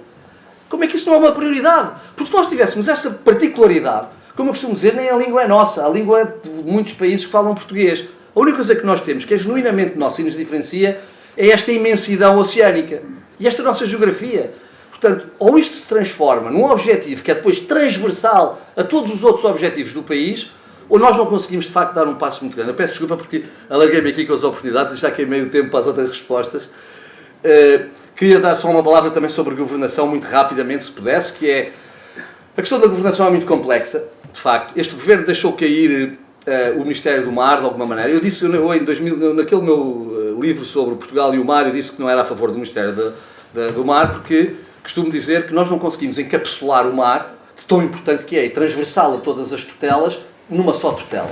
Será sempre um erro, deixaremos sempre, nós não podemos tirar os transportes marítimos da aviação e do transporte ferroviário, porque a intermodalidade de transportes é o sacrossanto princípio sacrossanto da União Europeia. Nós não podemos então ter o Ministério do Mar e ter os transportes marítimos no mar. Podemos ficar com as pescas, podemos ficar, em todos os governos há uma geometria variável, nós precisamos é de ter, de uma vez por todas, um Ministério de Coordenação dos Assuntos Marítimos e um Ministro da Coordenação dos Assuntos Marítimos que possa ter uma palavra decisiva em tudo aquilo que são áreas azuis dos outros ministérios. Isto é que seria uma política verdadeiramente transversal. Nós temos que ter um campeão de uma política marítima que diga, estão a falar de construção naval na indústria? Nós temos uma palavra a dizer. Estão a falar de transporte marítimo no Ministério dos Transportes? Nós aí temos uma palavra a dizer. Estamos a falar de ciência do mar, de ciências do oceano, no Ministério da Ciência? Nós temos uma palavra a dizer. É esta a ambição que eu tinha, não só para a área do mar, para outras áreas do clima e outras áreas transversais na governação. Enfim, estamos longíssimos ainda. O nosso Conselho de Ministros é mais parecido com o Conselho de Ministros de Napoleão do que, com a exceção do ambiente, continuamos, digamos assim, de alguma maneira, a pensar sempre as atividades do homem, digamos assim, para fora. É muito antropocêntrica essa visão. Uma palavra final sobre a questão da economia e do ambiente. O ambiente é a economia do futuro. O principal ativo estratégico de Portugal é a biodiversidade. É isto que nos marca a diferença, é aí que nós somos ricos. Não há nenhum país europeu que tenha biodiversidade como nós. Variedade biológica. Nós não temos, de facto, pescas, não é? Não temos números nas pescas, não temos grandes volumes, por isso é que fomos pescar o bacalhau desde há 500 anos. Vamos procurar a nossa principal proteína alimentar a mais de 5.000 km de distância, o que é revelador do gênio português, mas que ao mesmo tempo explica como nós não somos um país que possa apostar em quantidade de pesca, como a Noruega pode, por exemplo. Mas nós temos efetivamente uma coisa que a Noruega não tem, nós temos uma variedade de biotas marinhos, de biodiversidade como nenhum país europeu. Tendo a investigação científica, que foi aqui já referida e que também a temos, falta-nos o business. E é isto que nós estamos a tentar criar. Nós podermos ser um país que tem 5% da cota de mercado mundial da bioeconomia azul. Aliás, graças ao governo anterior e ao trabalho do senhor engenheiro, no governo anterior, houve um estudo feito, no último ano anterior, um estudo feito para criar em Portugal um Centro Internacional de Bioeconomia Azul que possa ganhar essa cota de mercado de 5%. Dir-me-ão, isso aí, 5% é uma ilusão. A Nova Zelândia, que é um país muito mais improvável que Portugal, pela maneira onde se encontra, tem uma cota de mercado de quase 9% do agrotech mundial. Porquê é que nós não havemos de ter do Blue Biotech mundial essa cota de mercado? Enfim, isto aqui dava pano para mangas, talvez o Dom Miguel Marques, que está à frente do consórcio Inova Mar, possa dizer um bocadinho mais por aqui, mas isto significa que não vamos fazer mineração, porque isso vai aumentar a carbonização e destruir a biologia, a biodiversidade. Vamos apostar naquilo que nós temos. Nós não temos grandes empresas de mineração. Iremos sempre ganhar uns royalties que são entre 2% e 3% de qualquer exploração de capital intensivo de um país mais rico e desenvolvido. Queremos continuar nesse modelo de desenvolvimento económico? Ou queremos nós utilizar os nossos PhDs e desenvolver em Portugal a bioeconomia? Enfim, era algumas ideias que eu deixava, peço desculpa. Muito obrigado. Já passa das 6h15, de modo que eu vou fazer ainda umas últimas perguntas, muito abertas. Vi que o Dr. José Ribeiro Castro tomou umas notas, de modo que não lhe vou fazer nenhuma pergunta, vou-lhe pedir para partilhar a sua reflexão, se possível em 5 minutos, sem quaisquer baias. Em primeiro lugar, enfim, agradecer também ao Sr. Almirante o convite que me fez e felicitá-lo pelo trabalho que tem feito na Academia de Marinha. Agradecer-lhe também a solidariedade que tem tido sempre com a sociedade histórica e nas questões em geral das academias e também nesta nova linha do mar que nós acrescentamos à atividade da sociedade histórica. E queria também recordar o meu irmão Fernando, aqui invocado pelo engenheiro Miguel Marques, e que ainda se envolveu na primeira ronda da Comissão Parlamentar das Políticas do Mar, ainda antes de adoecer. E, portanto, enfim, é sempre para mim uma grande inspiração, até pela energia e alegria extraordinária que ele punha no Fórum para a Economia do Mar, que foi a sua última ocupação. Agora, eu ia voltar à Comissão Parlamentar, mas antes, quanto às pescas, eu rendo-me, não é? E, portanto, eu não tenho grande competência técnica nessas matérias, enfim, desde há 7 ou 8 anos que não pesco, portanto não estou informado sobre a atualidade da questão. Agora, se o tempo é nas pescas de deixarmos a caça e passarmos para a capoeira, então temos de desenvolver a agricultura em força. E não o estamos a fazer. Sim, mas não estamos a fazer. Na questão ambiental, nos cruzeiros, é que isso não me convenceu, porque enquanto houver navios de cruzeiros demandarem os nossos portos e as nossas costas, isso significa que existe aí uma oportunidade de mercado e nós temos também que estar nessa competição e não nos deixarmos atrasar. Temos, obviamente, que estar em linha com o que se passa no mundo, mas não podemos ser mais exigentes quanto a nós próprios do que somos relativamente a outros operadores. Agora, esta questão da Comissão Parlamentar para as Políticas do Mar é, sobretudo, uma questão política, uma questão de sistema e também para combater uma coisa que o engenheiro José Mário Costa referiu. Às tantas disse na sua intervenção que esta não é uma altura adequada para fazer transformações porque há uma grande deslocação para o leste do centro de gravidade. Isso é muito preocupante, porque não é a primeira vez que acontece. Quando foi o primeiro grande alargamento da União Europeia, portanto em 2004, 2005, já era sensível que o eixo o centro de gravidade se iria deslocar para o leste. Mas isso nós não nos íamos opor à adesão da Hungria, ou da Polónia, ou da República Checa, ou da Eslováquia, por causa disso. Agora, tínhamos que puxar também pelos nossos interesses. E agora, com o alargamento à Ucrânia, obviamente eu não defendo que nós nos oponhamos a isso, porque há uma deslocação. Nós também assimilamos com demasiada facilidade a ideia de que somos um país periférico. Não somos nada um país periférico. E uma grande questão para qualquer país é definir a sua própria centralidade. E nós somos, de facto, um país atlântico. E essa é a nossa centralidade. Nós temos que puxar pela nossa relação com o mar e fazer valer isso em Bruxelas e nos centros de decisão europeu, mas temos que desenvolver o século, desenvolver a nossa marinha, desenvolver o transporte marítimo, aproveitar os nossos recursos. Quer dizer, é preciso, se calhar nas próximas versões dos fundos comunitários, exigirmos ficar com a primeira versão e esquecermos a segunda versão dos documentos. Não é? Portanto, pelos vistos, eles conhecem melhor as nossas necessidades e oportunidades do que nós próprios. E eu creio que uma comissão parlamentar também impediria isso. Não é? Uma comissão parlamentar, que eu conheço do funcionamento do sistema político, das políticas do mar, e que soubesse numa primeira versão dos fundos, há 25 menções ao mar em 48 páginas, e que na última há 400, bom, esse documento tem que ser retirado pelo governo. Em 400 páginas há 4 menções. O que acontece é que o mar não tem poder político. O mar não tem atores dentro do sistema político. E a Comissão Parlamentar para as Políticas do Mar é o guichê único do mar, é o sítio onde são tratadas todas as questões do mar. É onde a sociedade civil se organiza para bater à porta, para discutir e para criar espírito de oportunidade e de corpo, como é fundamental. Por outro lado, também vai resolver uma questão que o engenheiro referiu, que é a falta de consistência e durabilidade das políticas. Se houver uma Comissão Parlamentar de Políticas do Mar, há uma coisa que se vai passar. Todos os partidos vão designar dirigentes para essa Comissão. O mar, as pessoas desinteressam-se, mas as pessoas, quando se interessam, percebem que é uma coisa sexy, é uma coisa interessante, é uma coisa que... Depois a gente viaja, tem umas viagens, bom, vai navegar, é uma coisa que atrai. Bom. E, portanto, eu não tenho dúvida nenhuma que vão ser nomeados para a Comissão Parlamentar de Políticas do Mar deputados qualificados na hierarquia dos respectivos grupos parlamentares. E esses deputados vão passar de legislatura em legislatura.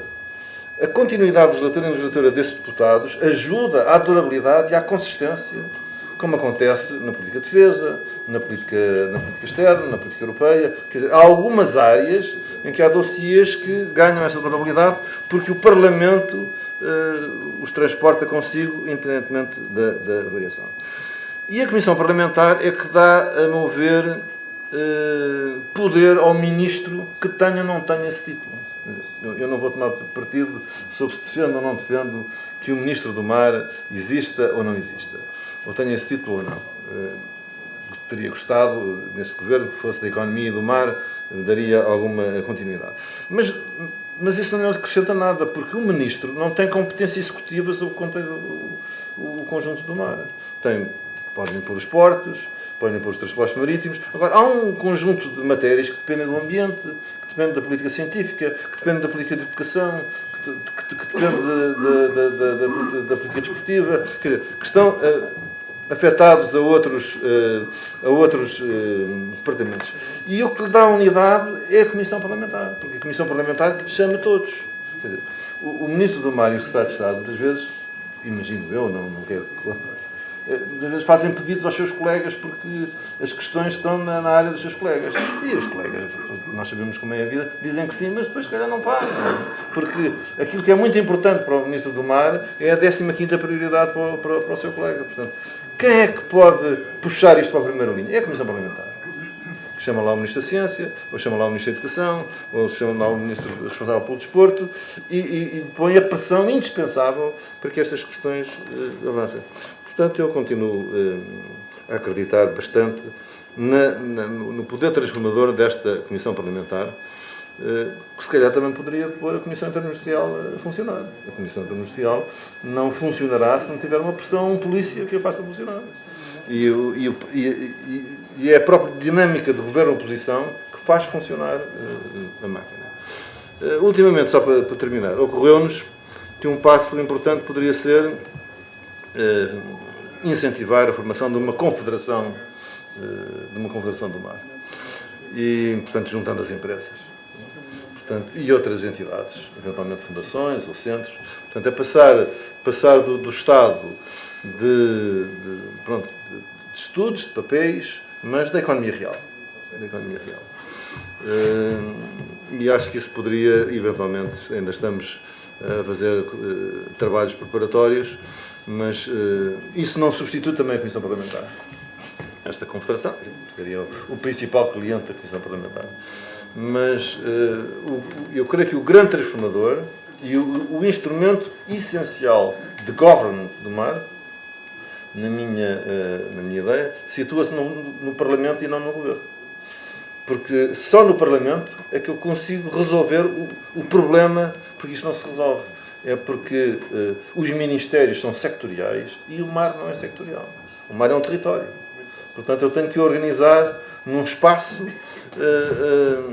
onde pessoas com responsabilidades formais relativas ao mar e outras se relacionem e que seja um instrumento de construção de uma política coerente, harmónica, atualizada e ao mesmo tempo um espírito de corpo dos investidores e dos empresários do setor, que hoje já estão bastante isolados uns dos outros. Muito obrigado.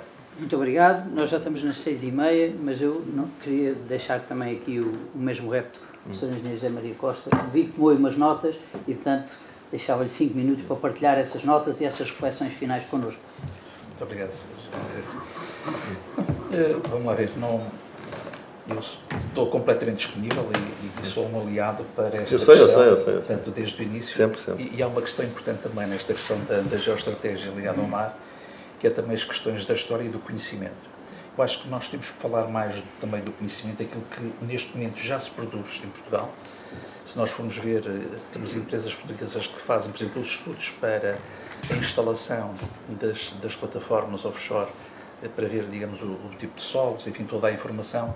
É uma área, portanto, em que nós estamos a avançar. Há bocadinho o Miguel falava da questão da robótica, portanto, que temos, enfim, o INESTEC lidera um projeto europeu que tem a ver, que é o Atlantic Project, que tem a ver com estudos, portanto, robôs para fazer avaliação das infraestruturas offshore. Lidera também, eu tive a oportunidade de estar nesse kick-off de lançamento também, um estudo que a Comissão Europeia, com o acompanhamento da ISA, da International Seabed Association, portanto, precisamente para a avaliação ambiental da futura exploração. Portanto, eu diria que há aqui um trabalho importante. Quando eu referi há bocadinho, Sr. Ribeiro Castro, quando eu referi há bocadinho que nós estamos num mau momento, porque eu ainda estive há pouco tempo numa deslocação da Comissão de Defesa Nacional, de que sou vice-presidente, portanto, e que fizemos a Bruxelas. Portanto, estamos num tempo, enfim, do arranque de uma nova comissão, do novo Conselho, do novo Parlamento, dos novos comissários, e, portanto, e sentir um bocadinho aquilo que se pensa. E tivemos reuniões não só com a nossa REPER, mas também com os representantes permanentes na NATO. Tivemos mesmo na NATO, aliás, foi no dia em que o novo secretário-geral tomou posse. E tivemos também uma reunião com a vice-presidente da Comissão de Defesa e Segurança, que vai passar agora também, portanto, a Comissão de Defesa. E aquilo que se nota neste momento na preocupação da União Europeia é uma preocupação, como eu disse há bocadinho, portanto, aquilo que eram os chamados fundos de coesão. A coesão na Europa está cada vez mais libertada, porque os países que estão com dificuldades, por uma pressão e por uma preocupação que é compreensível do ponto de vista da defesa, portanto, toda aquela linha, portanto, transversal, portanto, que, enfim, desde a Finlândia, portanto, que atravessa o leste da Europa, estão profundamente preocupados e, portanto, o que eles querem é fundos, mecanismos e instrumentos financeiros, que, aliás, a Comissão tem vindo a acrescentar, e o Fundo Europeu de Defesa também vai acrescentar. Portanto, esta é uma preocupação. Mas eu penso que há aqui notícias boas e, enfim, eu tive a oportunidade também de partilhar com o Dr. Tiago Cunha em vários momentos, não só nas COPs em que Portugal, através da Fundação, tem tido um papel importante de centrar também o tema do azul, portanto, naquilo que são as preocupações do verde, nas questões da sustentabilidade, portanto, que a economia azul sustentável se mantenha. Mas eu penso que nós temos aqui uma pequena janela de oportunidades. Haja vontade política para o fazer, eu estou disponível para colaborar, naturalmente, enfim, posicionando onde estou agora, portanto, não estando na área governativa, mas, enfim, como interessado.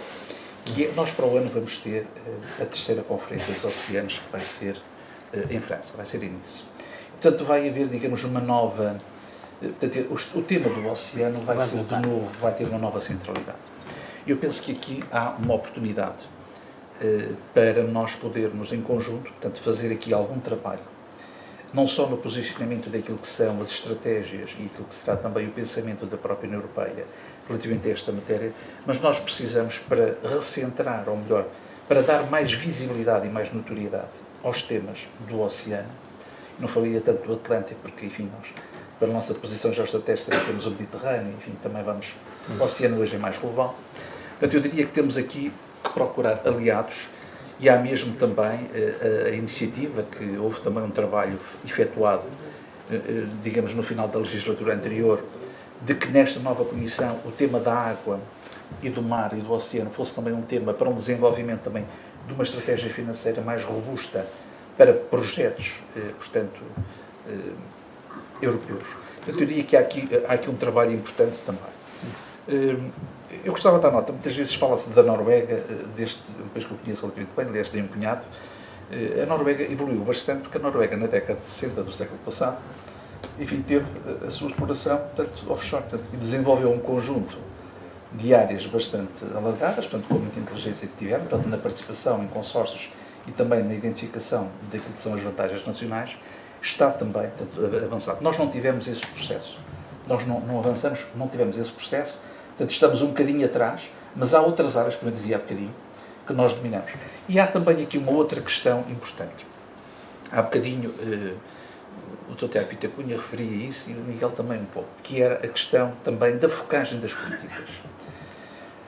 Nós tivemos há uns anos atrás uma definição muito clara daquilo que são as iniciativas do Sistema Científico Nacional. Um verdadeiro programa para a ciência, com um grande ministro que tivemos, que já não está entre nós. E nós precisávamos agora de recentrar, porque nós temos financiamentos nacionais através da ANIA, através também da FCT, e esta questão é a questão também da centralidade. Se o mar, se o oceano é de facto, como dizia o Dr. Adriano Moreira, num célebre estudo, enfim, Portugal perdeu a sua visão oceânica, nunca foi capaz de encontrar a sua visão continental. Sempre continental, mas também ligado ao oceano, bem nesta perspectiva. O que nós precisávamos, provavelmente, era de focar aqui. Eu não diria que toda a investigação, não se trata aqui de cortar a investigação dos centros de investigação do país. Mas se, de facto, o mar e aquilo que o capital natural, aquilo que são as biotecnologias, aquilo que é a preservação e a conservação dos oceanos, porque temos essa responsabilidade de deixar às gerações futuras, digamos, o estado da arte, pelo menos igual àquilo que herdamos. Porventura, deveríamos ter aqui algumas áreas diferenciadoras de postas para o sistema. Temos um projeto de investigação, projetos de investigação no sistema científico que priorizassem os domínios ligados ao mar. E esta prende-se aqui como outra área, que o IPMA está a fazer aqui também um grande esforço, que é também de podermos robustecer aquilo que são, conjuntamente com a Marinha, porque são aqui o Instituto Geográfico e a Marinha de uma forma global, que são muito importantes, que é robustecermos também a componente do conhecimento, como há bocadinho dizia, portanto, nós temos, é um enorme desconhecido aquilo que lá está, portanto, tudo mais. Nós conhecemos cerca de 3%, 4%, enfim, são os dados que são disponíveis na literatura internacional. Portanto, eu diria que este é um tema importante também. Nós temos aqui, portanto, já no nosso sistema científico, e recordo-me, portanto, eu tive a oportunidade de visitar também com o Miguel algumas empresas ligadas ao setor também da biotecnologia, da produção, por exemplo. Nós temos maternidades, o melhor conhecimento que se tem da ameijoa está em Portugal. Maternidades da ameijoa no Oceano Fresco, e estamos a fazer, enfim, neste momento, projetos para a exploração e responder à sua questão da aquacultura também para o Algarve, mas também para outras áreas. Portanto, nós já detemos esse conhecimento e essa afirmação, portanto, científica nos domínios dos robôs, nos domínios de muitas áreas da sensorização. E temos agora uma oportunidade também com estes cabos, com a ligação, tanto dos cabos submarinos para as ilhas, no Analcam, portanto, temos essa possibilidade também de termos a sensorização, não só por razões de segurança, mas também por outras razões. Portanto, eu diria se há aqui uma área, e temos empresas nacionais que estão a desenvolver, aliás, protótipos, o caso da DST, portanto, da Administração Teixeira, tem também já algum trabalho nesse sítio. Dos recifes artificiais, enfim, de um conjunto de propostas também da recuperação de recifes, que Portugal também já o faz. E temos uma comunidade científica da segunda Conferência dos Oceanos, foi muito interessante, porque tivemos a oportunidade de verificar nos diversos painéis um conjunto de áreas e de setores em que temos portugueses a liderar projetos internacionais. Também temos comunidade, temos um ecossistema nacional, mas temos um ecossistema já internacional que nos permitiria. Portanto, eu diria que aqui, também para a economia do mar, eu diria que o conhecimento é fundamental. e a aplicação do conhecimento e também a transformação do conhecimento. Portanto, eu não deixaria de fora, portanto, esta componente, alicerçando aqui também a questão da oportunidade política. E aí era preciso que, portanto, enfim, o atual governo tivesse como missão também, como teve o anterior, que foi de ter também que Portugal tenha uma presença, digamos, digna na próxima Conferência dos Oceanos, mas acima de tudo que possamos ter também, continuar a ter a liderança, não só nas instituições públicas, mas também nas fundações, como é o caso da Fundação Oceano Azul, tanto que está aqui, mas há outras fundações, a Fundação Carlos de Gulbenkian também tem feito um trabalho também notável também nessa matéria, portanto que é preciso também afirmarmos e darmos sinal não só daquilo que é o sistema de financiamento, que é fundamental, mas também daquilo que são as prioridades políticas para que a União Europeia também inclua, digamos, nesta nova afirmação do próximo mandato, que haja aqui. Quando o Pacto Europeu, portanto, enfim, também fiz parte, embora a minha participação tenha sido muito pequenina. Mas continuará, pequenina, não acabou. Enfim, quando o Tiago Cunha falou nisso, eu disse, bom, agora a nossa última esperança é que, como temos lá o Presidente do Conselho Europeu, que é o António Costa, que ele possa pôr o mar também na agenda. O PEC eleito. Não esquecer o mar na agenda do Conselho Europeu, porque, enfim, com esta conjuntura política que estamos a viver, vai ser cada vez mais difícil, digamos, de o acentuar. Mas temos esta oportunidade.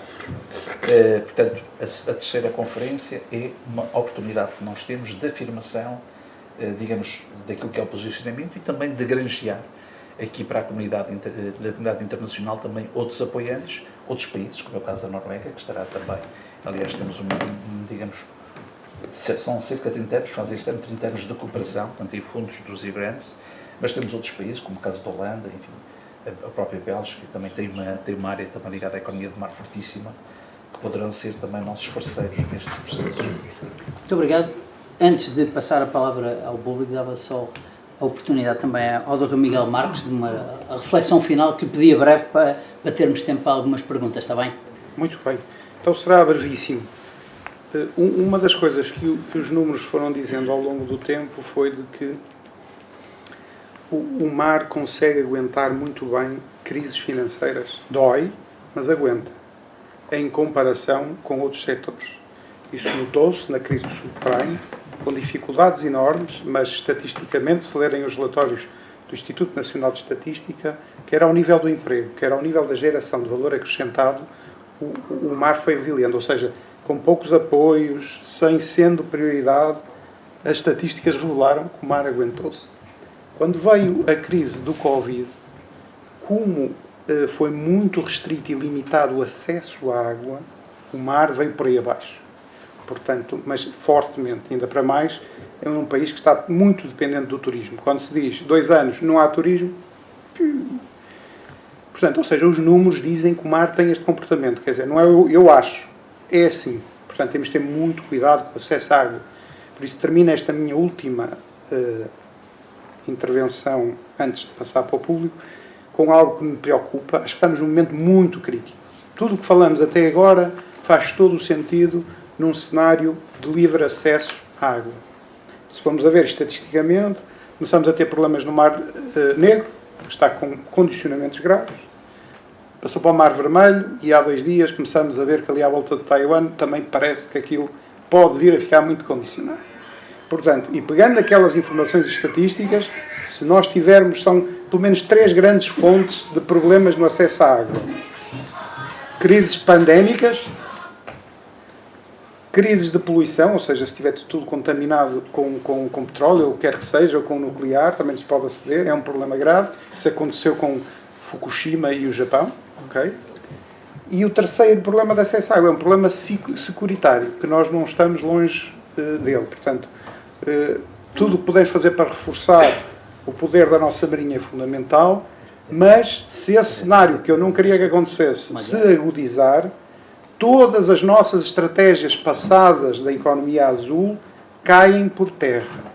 Então não nos esqueçamos. E bem, os portos evoluíram muito para um conceito de landlord. Deixaram de ter tudo o que era embarcações, reduziram ao limite, subcontrataram tudo. E bem, num cenário de paz. Num cenário de não paz, toda essa estratégia, estamos completamente frágeis e por aí fora, portanto, a desistência, entre aspas, de termos um shipping autónomo, saudar as pessoas que ainda têm shipping entre ilhas, portanto, e serão esses que nos vão de salvar um pouco nisso. Olhando concretamente mais para números, a China, desde 2000, apostou numa estratégia de fortalecer a sua frota naval. Mas a frota naval da China não é só aquela que aparece nas estatísticas navais. É essa, mais um conjunto de ações de controle portuário e de shipping sob o seu controle, que rapidamente são adaptados a um estado de emergência em que possa haver restrição de acesso à água. Portanto, eu diria que nós neste momento estamos precisamente, e se formos fazer estratégias, não nos esqueçamos das probabilidades. Eu não acredito que estaremos aqui à nossa frente com um problema como está agora ao Mar Negro. Mas podemos ter problemas próximos de algum condicionamento, algumas chatices, como já tivemos recentemente em tentar convencer pessoas a fazer certas coisas em certos sítios e foi difícil convencê-los. Portanto, todo o paradigma muda e nós estamos completamente com o flanco todo aberto e, portanto, uma estratégia ponderada para o futuro vai ter que fazer tábua rasa de algumas asserções que tivemos no passado. Pronto, era só isso que eu... Muito bem, eu passava então ao público.